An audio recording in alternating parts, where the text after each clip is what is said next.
Sir சார்னு நுனிவு நாக்கில் சொன்னால் நகரம்னு சொல்லி அவமானமாக சொன்னாங்க. ஒரே ஒரு செய்தியை நான் சொல்லிடுறேன். இந்த 2026லையும் கும்பகோணம் பக்கத்தில் உத்தமதானின்ற நான் பிறந்த கிராமத்தில் ஒரு அரசு பேருந்து கூட வரலைங்க. அந்த கிராமத்தில் இருந்து புத்தக பையை தூக்கிக்கிட்டு 3 கிலோமீட்டர் நடந்து போவங்க. கப்பி ரோடு, தார் ரோடு கூட இல்லை. அங்கேருந்து 6 கிலோமீட்டர் ஒரு காலில் ஒரு கையை பிடிச்சிக்கிட்டு பேருந்தில் தொத்திக்கிட்டே போகணும். அப்படி கஷ்டப்பட்டு படித்து ராத்திரியில் எங்கள் அப்பாவும் அம்மாவும் கால் அமுக்கி விடும்போது சொல்லுவாங்க, எங்களை மாதிரி கழனி காட்டில் கஷ்டப்படாதப்பா, நகரத்தில் போய் நல்ல வேலையில் செஞ்சு பொழைச்சிக்கப்பான்னு சொன்னாங்க. அது மாதிரியே நகரத்துக்கு வந்தேன். 4 கவிதை புத்தகம் வெளியிட்டேன். தலைச்சோறு, அனலி, புதிய தென்றல்ங்கிற பத்திரிகையையும் நடத்திக்கிட்டு இருக்கிறோம்.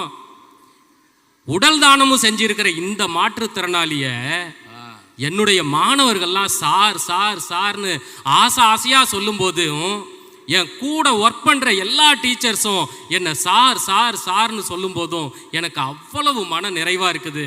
கிராமத்துக்கு போனால் நீ இன்னாரு மோன் தானே, நீ இன்னாரு புள்ள தானே, நீ இந்த தெருவான்னு கேட்கும்போது கூனி குறுகி போற.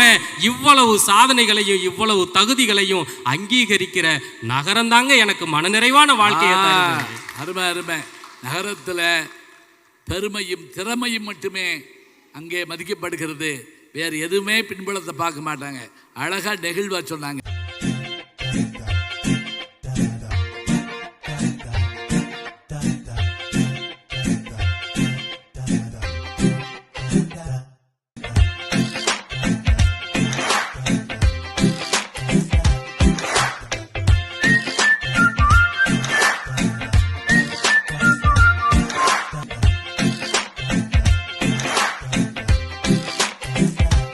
ஒரு குட்டி ஏஞ்சல் வர போறாங்களா, இல்ல அழகான குட்டி ராஜா வராங்களா?